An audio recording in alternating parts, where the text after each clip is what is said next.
ketemu lagi sama Mama Yum di sini. Terima kasih sudah mampir ke channel YouTube aku dan sampai di video ini. Kali ini udah lama banget nggak main ke studio Mama Yum Sharing, yaitu Villalita Jogja. Dan sekarang aku lagi ada di atas, berarti aku ada teman, ada tamu di sini. Ini teman lama, tapi baru ketemu kemarin ketemu lagi dan lagi mendalami hal yang baru buatku, hipnoterapi. Ya, sebenarnya udah tahu sih ada gambaran-gambaran gitu kan, kadang di film-film atau di video-video itu kan ada muncul hipnoterapi. Cuman bisanya tuh cuma nge-googling gitu, nggak ketemu nih sama yang bisa dikepoin. Nah, kali ini dia datang nih ke studio Mama Yum Sharing dan bakal cerita banyak banget tentang hipnoterapi.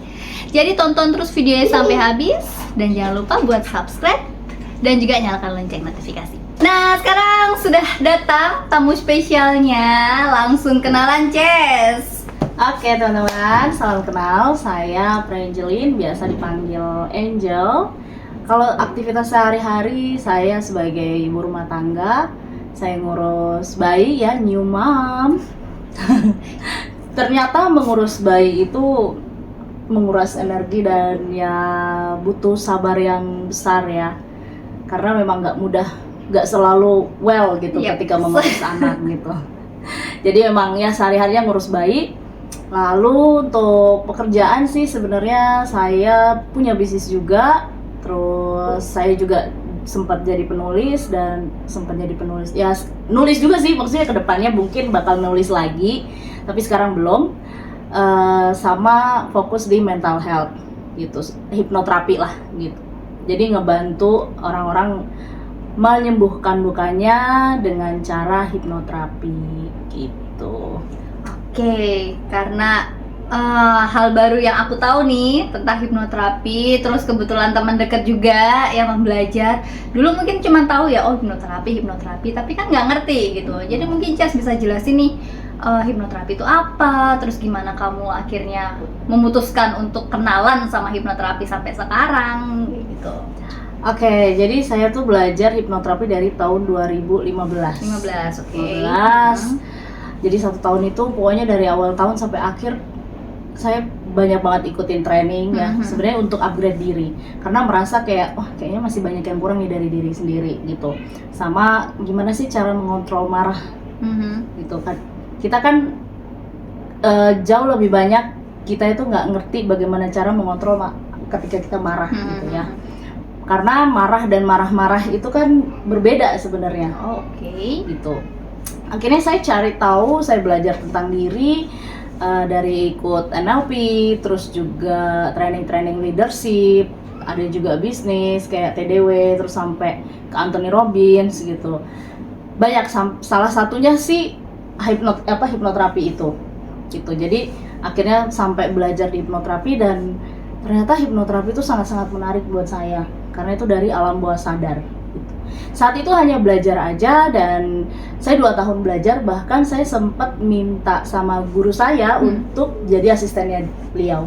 Oh iya. Hanya untuk mau belajar gitu. Jadi memang 2 tahun itu saya ikut beliau kemana-mana jadi asisten. Ya awalnya jadi murid tapi jadi asisten akhirnya, dan diizinkan beliau gitu ngikut belajar gitu. Ya dapat ilmu gratis lah ya. Iya.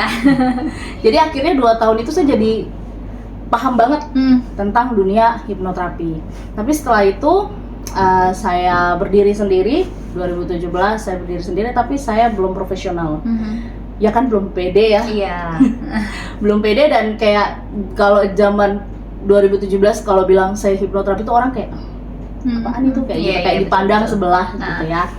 Jadi emang saya bantu teman-teman aja yang misalnya mungkin punya luka kayak gitu, atau misalnya pengen dia kurus gitu, bisa di hipnoterapi supaya dia menahan rasa laparnya. Misalnya yang udah obesitas banget, dia pengen nurunin berat badan, nah itu bisa sih dengan cara hipnoterapi. Selain dari fungsinya hipnoterapi itu menyembuhkan luka atau inner child gitu. Nah akhirnya di 2019 baru mulai saya berani untuk profesional, tapi belum go on ya, maksudnya belum publik, hanya teman-teman sekitar, dan tarifnya masih murah banget gitu. Waktu itu 300-an.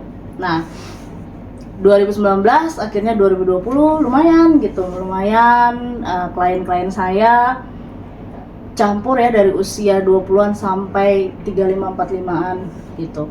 Lama-kelamaan saya pikir ya kenapa nggak saya seriusin gitu kan. 2022 saya kepikiran untuk mau terjun ya ke dunia mental, tapi saya bingung apa ya tema saya gitu kan. Akhirnya lambat laun saya sering ngebahas tentang mental health kayak gitu. Ternyata banyak yang nge-DM ya di Facebook maupun Instagram kayak, kakak psikologi ya, kok sering bahas tentang mental kayak gitu kan. Wah, saya nggak psikologi gitu. Tapi lama-lama jadi mikir gitu, kok banyak yang notice tentang mental ya gitu. Akhirnya saya beraniin diri untuk di tahun 2023 fokus membangun diri, personal diri untuk menjadi hipnoterapis. Sebenarnya sih ada pengaruh dari sekarang itu banyak banget kan info berita-berita tentang bunuh diri mahasiswa. Yes, betul. Gitu. Beberapa waktu bulan lalu ya, itu ada mahasiswa yang dari UNS kalau nggak salah atau dari kampus mana yang di Jogja bunuh diri, dan di situ tuh kayak saya terpukul gitu, kayak tersentuh untuk kenapa ya kok sampai bisa kepikiran bunuh diri ya gitu.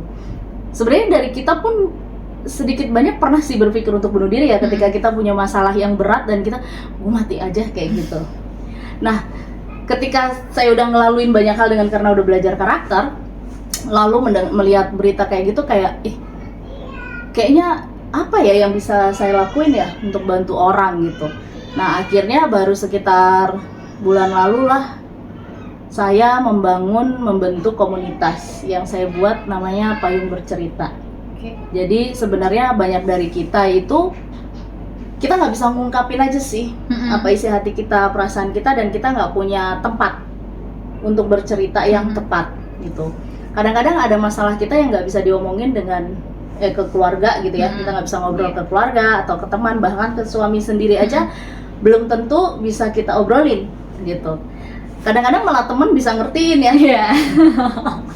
Gitu. Jadi itu kalau teman dekat. Nah, kalau misalnya kita nggak punya teman dekat, kita nggak punya orang yang bisa dipercaya, kita mau cerita ke siapa?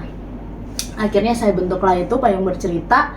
Baru saya resmiin bulan lalu, tanggal 19 November. Yang ada event kemarin. Jadi tiap bulan itu ada event ya.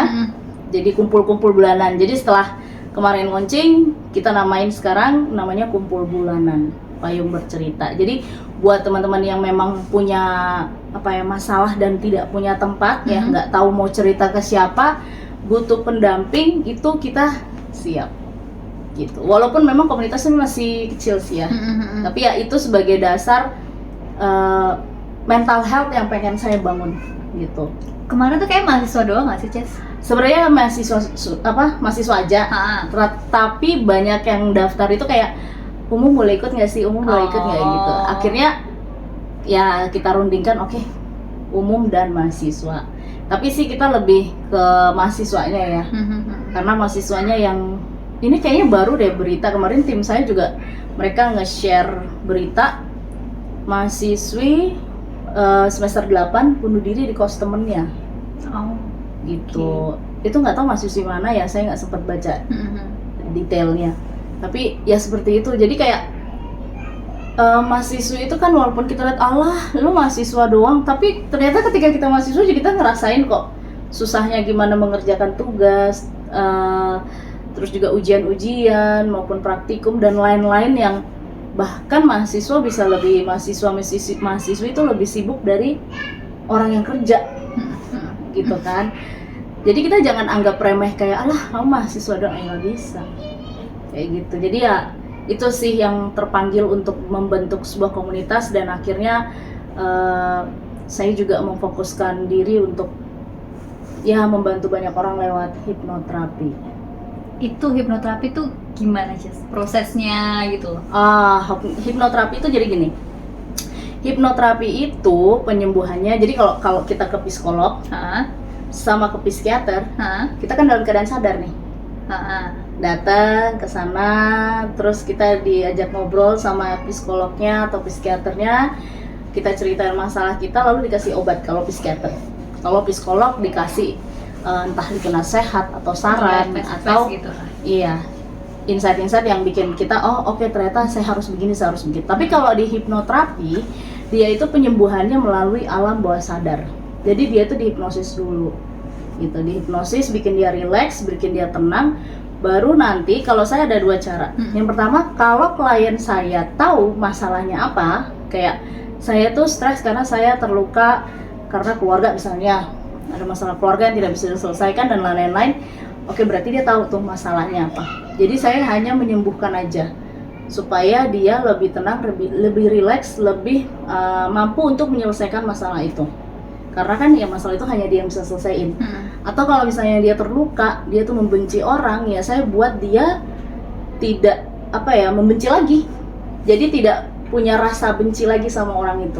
Jadi sebenarnya dibalik sugestinya. Cuma itu semua kan ada tekniknya gitu. Kalau segampang itu hipnoterapi, berarti kalau saat ini saya bilang tidur. Jadi itu kan ada tekniknya, nggak bisa yang langsung tidur gitu, orang tidur ya nggak bisa. Iya. Jadi memang harus ada ya tempat yang nyaman gitu, ada teknik dan ada prosesnya untuk nggak yang ujuk-ujuk langsung di hipnoterapi atau kita kayak istilah gendam atau gimana yang di luar yang dipok gitu langsung tidur, ya nggak gitu. Kita konsepnya hipnoterapi itu adalah membuat klien kita dia nyaman, kita dia terlelap dalam tidurnya ya, dalam alam bawah sadarnya, lalu entah itu kita bertanya, kalau misalnya dia tidak tahu masalahnya apa, kayak saya nggak tahu nih, saya kayaknya nggak bisa tidur, saya tiba-tiba bisa teriak sendiri, kayak gitu kan ada ya yang kayak gitu. Nah itu biasanya ketika di hipnoterapi saya akan tanya ke dirinya, kenapa sih kamu seperti ini? Nanti dia jawab sendiri. Berarti itu posisinya tuh tidur, merem gitu. Merem. Boleh bisa dalam keadaan dia duduk, pokoknya serileks dia. Kalau dia hanya rileksnya begini udah gitu. Kalau dia rileksnya tidur ya tidur gitu. Berarti kayak private ya? Private. Enggak rame-ramean gitu. Jadi memang kalau untuk ini biasanya saya pasti private. Maksudnya enggak rame. Cuma berdua aja. Entah itu misalnya kalau dia dari luar kota ya di hotelnya dia. Jadi kalau misalnya ada keluarga atau apa ya tunggu di luar. Jadi memang nggak bisa diganggu sih. Jadi hanya berdua. Kayak gitu. Kalau rame ntar kan ada tuh aku pernah lihat tuh ada yang bisa rame gitu, nggak tahu tuh hipnoterapi juga tuh bukan ya? Sebenarnya bisa aja sih kalau mau rame gitu ya, bisa aja. Tapi kalau saya lebih ke private, jadi ya berdua gitu. Saya lebih fokus ketika dengan klien itu hanya berdua. Kalau rame bisa, saya bisa hipnoterapi, tapi kayak jadi nggak fokus gitu. Jadi kadang-kadang aduh yang sana ribut, yang sana ribut. Jadi dia nanti fokusnya juga jadi nggak ini, nggak terlalu terfokus ke kitanya. Tapi kalau kita hanya berdua dan handling kayak gini, ya dia gampang gitu. Kita buat dia relax, kita buat dia santai, baru kita tanya. Tapi memang di hipnoterapi nggak bisa sembarang juga, maksudnya nggak yang asal-asal lu tidur gitu, enggak. Itu juga ada tekniknya untuk dia terlelap. Lalu nanti kita bilang kalau kamu udah ready, maksudnya dia udah dalam keadaan benar-benar di titik nyaman sekali, dia udah terlelap, kasih saya tanda. Biasanya kayak goyangin jari gitu bahwa kamu sudah terlelap, dia akan goyangin sendiri ketika dia emang udah siap. Tapi kalau belum ya udah saya tungguin sampai dia goyang, berarti udah siap. Baru mulai. Kenapa kamu gitu? Kamu terluka dengan apa? Kayak. Jadi kita cari tahu. Tapi kalau dia udah tahu masalahnya apa, ya udah tinggal aku sembuhin. Gitu. Dan sampai sekarang sih kalau prinsip saya klien itu harus datang saya 1 kali aja. Datangi saya satu kali. Kalau dia berulang kali berarti nggak ngefek dong hipnoterapi saya. Oke, mudeng. Iya bener. Jadi bener-bener datang sekali dan totally sembuh, selesai gitu.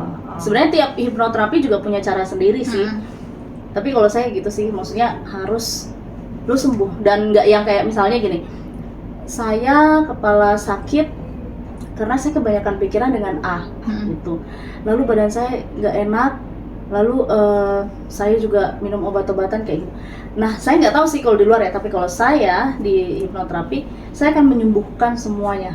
Jadi misalnya dia bilang badannya nggak enak, terus dia kepalanya sakit, dia kan karena banyak pikirannya. Jadi pikirannya saya bikin tenang. Nanti kalau dia bilang saya benci banget sama si ini, itu nanti saya akan ngubah sugestinya dia. Akhirnya dia biasa aja dengan orang itu. Dia nggak merasa cepat sakit hati.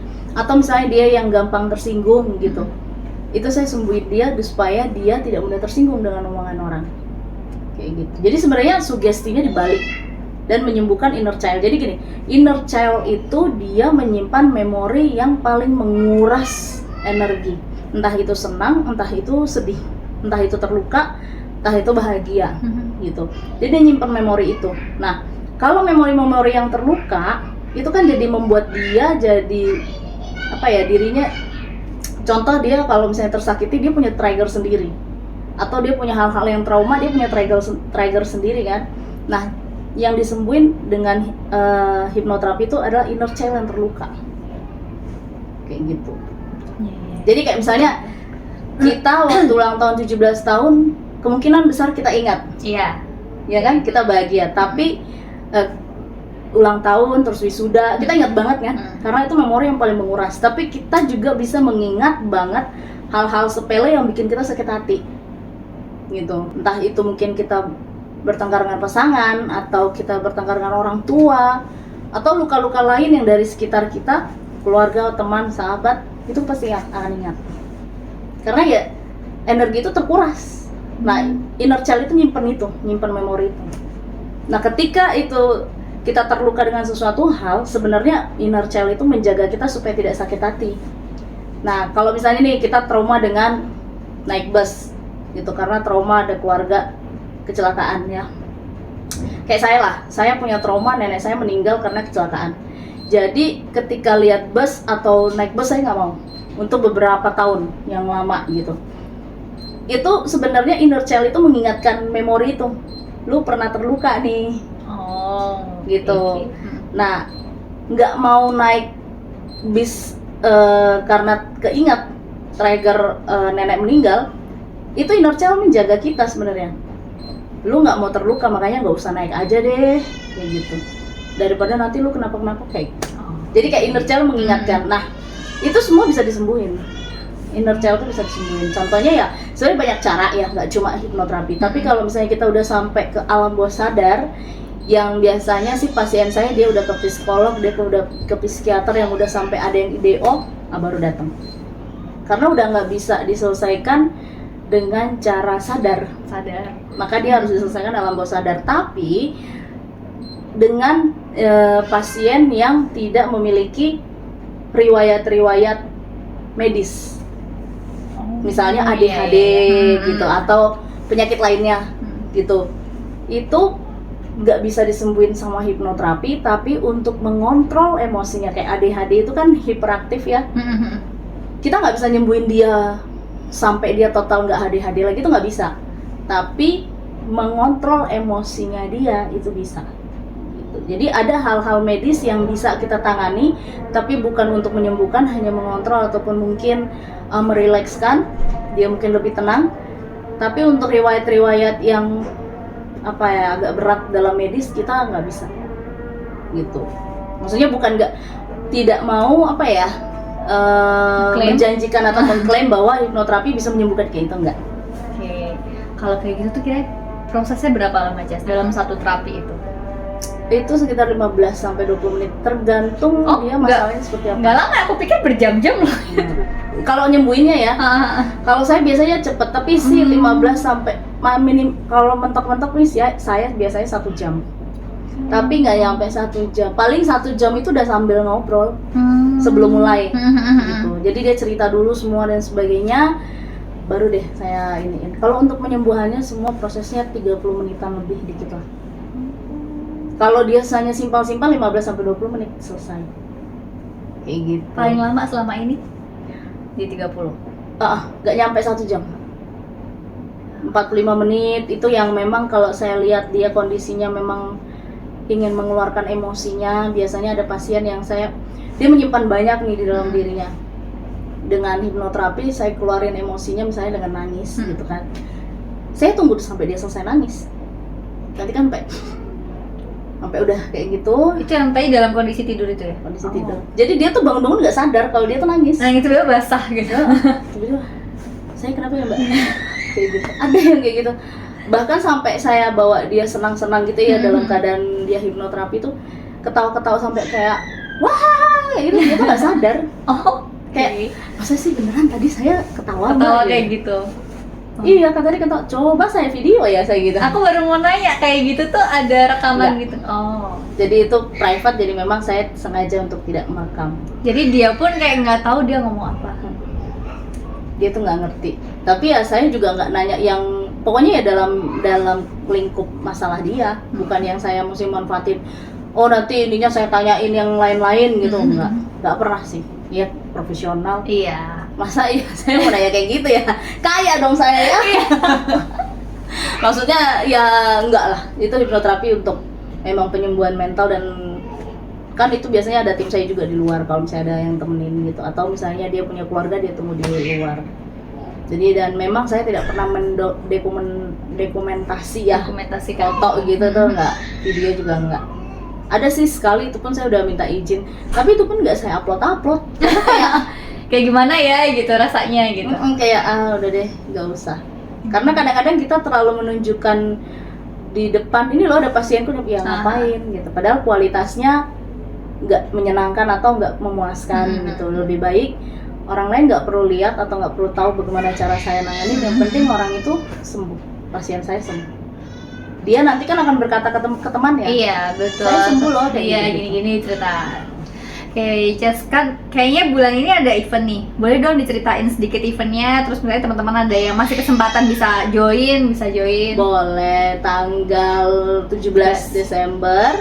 Buat teman-teman yang mau gabung, boleh gabung. Itu kita kumpul bulanan. Jadi ada, kalau kita materinya besok, jadi tiap bulan tuh ada materi beda. Kita belajar karakter. Jadi gini, bagaimana untuk menyehatkan mental kita adalah menaikkan kualitas karakter kita. Kalau dibilang mental health atau mental sehat itu setiap orang itu belum tentu juga di hari-harinya mentalnya sehat. Kayak dokter ada yang sakit juga kan? Gitu. Sama ketika saya juga seorang terapis, saya juga bukan manusia sempurna, bisa kok ngerasain hal-hal yang emosi, marah, stres, itu bisa. Tapi saya tahu bagaimana cara menyelamatkan diri saya. Contoh kayak misalnya saya satu hari ya, saya stres atau saya kena baby blues, saya sepanjang 10 bulan dengan anak saya baru kena baby blues kemarin. Jadi saya tahu bahwa saya lagi terganggu nih mentalnya, saya lagi stres ini. Akhirnya saya jauhin dulu anak saya bikin enak, saya pergi keluar, saya kutekan, pokoknya senangin diri. Udah enak kan, saya balik, udah ketemu anak saya udah happy. Lalu setelah itu kalau saya rasa kayaknya saya masih enak deh di rumah, saya akan keluar. Biarpun itu malam saya akan keluar, entah itu nongkrong di mana, kafe, yang penting hati saya enak, udah pulang, ya udah enak. Jadi nggak kebawa terus menerus. Yang bikin kita mentalnya terus terganggu itu adalah kita tidak tahu bagaimana mengontrol emosi di dalam diri kita, dan tidak tahu bagaimana cara menyelamatkan diri kita ketika kita tahu kita lagi nggak unwell. Kan kalau kayak gitu misalnya nih, kita lagi stres, kita malah senang denger musik-musik atau lagu-lagu yang ngelow. Yes. Bener ya? Tuh. Kalau lagi sedih, galau, malah dengernya yang galau. Makin galau nggak dia, makin low lagi energinya. Tapi kalau saya balikin. Saya lagi low, oke, saya gimana caranya bersemangat, saya harus keluar. Apa yang saya senang, karena saya tipe orang yang senang keluar, jalan-jalan, saya jalan-jalan. Biar misalnya habis duit berapa, biarin aja dah. Yang penting saya happy. Karena ketika kita happy, kita balik well hatinya, ya rezeki itu kan udah datang. Kayak gitu. Jadi emang kita naikin kualitas diri, dan di Payung Bercerita ini kita membentuk teman-teman komunitas untuk menaikin kualitas dirinya dia, supaya ketika dia gimana-gimana dalam kehidupan ini, kan kita nggak pernah tahu nih apa yang terjadi dalam hidup kita kan ya. Ada yang bikin kita senang, kita bisa ikut senang, tapi ada yang bikin kita terluka ataupun kita stres dengan banyak masalah. Nah, bisa nggak kita nyelamatin diri kita? Kayak gitu. Jadi di sini mental health atau saya sebagai terapis bukan berarti tidak pernah ngerasain hal-hal yang kondisi low, energi low, enggak. Saya juga manusia kok, bisa marah, bisa ngerasain banyak hal kok. Marah, kecewa, sedih itu bisa.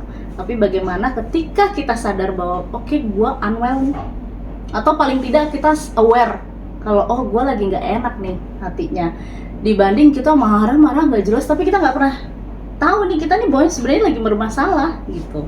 Kan banyak seperti itu ya. Banyak Kan? Banyak. Jadi emang kita harus aware sama diri kita bahwa gue lagi unwell nih, gue lagi well nih, kayak gitu. Nah, Payung Bercerita inilah membantu teman-teman untuk mengenal dirinya supaya ketika ada apa-apa terjadi dalam hidupnya, dia tuh tahu tanpa berpikir untuk gue mau bunuh diri aja deh. Gitu. Itulah cara kita bagaimana mengurangi atau meminimalisir korban-korban bunuh diri. Tapi ya itu sih ya, ketika kita udah nyiapin juga wadahnya, nggak banyak juga yang langsung tertarik untuk mau bergabung gitu. Tapi ya sudah, kita jalani aja. Tetap ada kok komunitas itu. Jadi buat teman-teman yang mau ikut, boleh ikut karena bulan ini tuh seru banget karena kita akan mengenal diri dengan menggambar diri kita. Menggambar.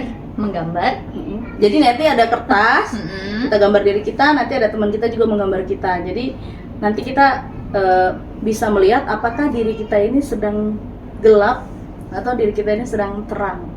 Dari gambaran teman dan gambaran kita disinkronkan. Kayak gitu. Seru kok. Jadi tiap bulan materinya beda-beda.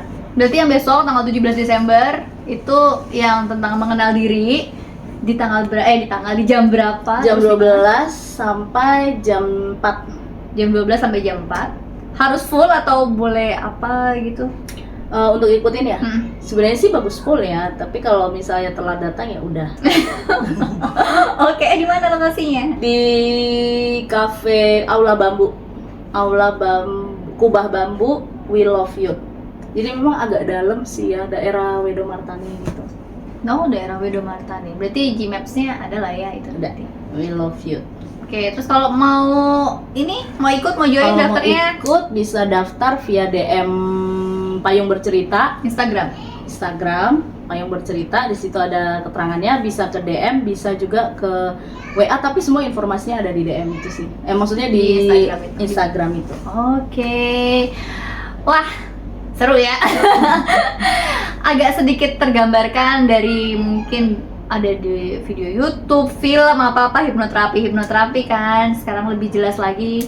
Enak gitu kan, taunya nggak cuma googling doang gitu. Terus sekarang Jess, yang terakhir nih, kira-kira ada nggak sih pesan atau apa gitu, nasihat atau apa ya gitu, insight baru lah. Iya.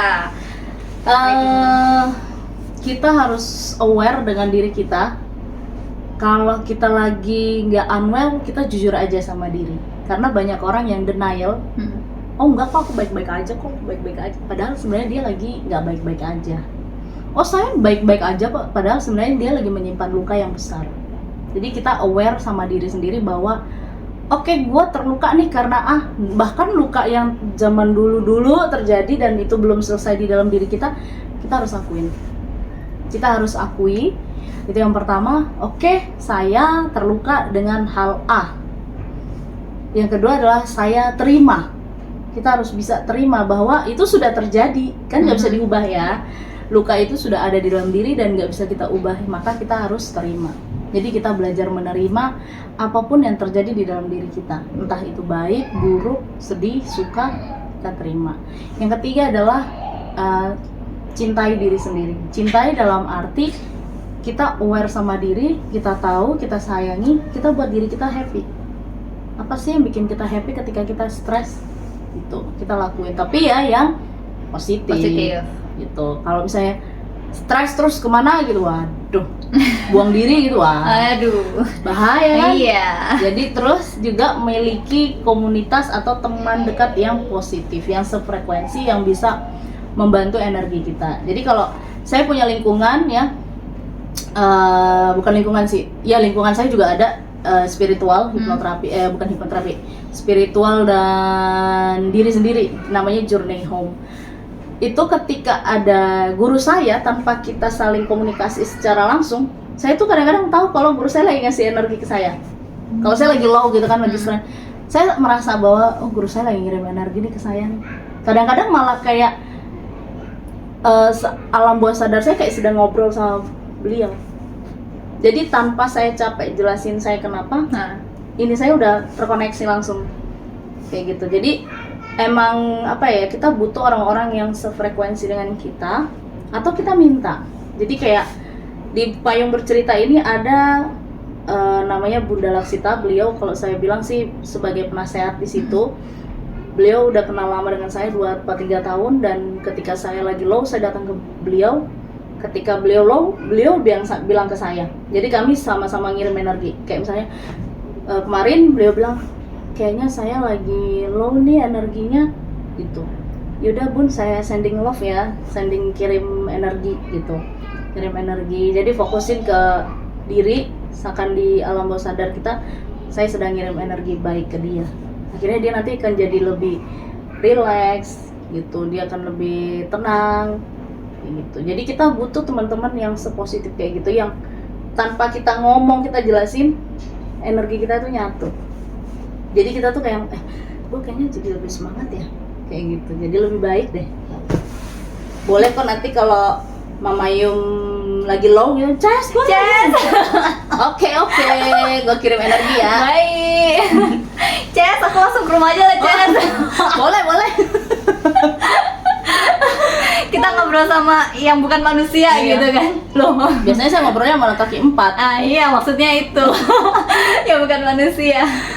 Kadang-kadang kan lelah dengan manusia kan. Iya, benar sekali. Kadang cuma butuh didengar, jadi butuh satu, tapi butuh ada apa sih, pergerakan gitu, nggak ngomong sama tembok juga. Karena memang benar, kita tuh sebenarnya butuh didengar aja. Kalau kita udah didengar rasanya kayak udah. Kayak kemarin juga saya kena baby blues tuh, kayak udah keluarin semua, udah dengan yang stres sampai nangis. Udah pas sudah selesai kayak kenapa ya teh? Kayak gitu. Dan datang ke anak pun udah yang well banget gitu. Oke deh, Ces, terima kasih banyak sudah mau sharing sama teman-teman di Mama Yum Sharing. Semoga ceritanya tadi, sharingnya tadi tentang hipnoterapi, tentang mental health itu buat teman-teman lebih terbuka lagi, lebih mau menerima masalahnya, lebih bisa mencintai diri dan lain-lain lah pokoknya. Yang jelas positif banget, makanya hadir di sini nih, energi positifnya kita keluarkan dari video ini.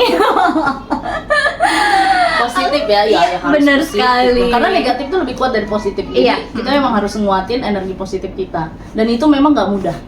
Karena kadang-kadang kehidupan kita ini nggak selalu baik-baik aja. Siap. Gitu. Oke deh, gitu dulu teman-teman. Terima kasih sudah nonton video ini sampai habis. Dan kalau misalnya bermanfaat, silahkan share sebanyak-banyaknya video ini. Kita ketemu di video yang lain. Bye-bye.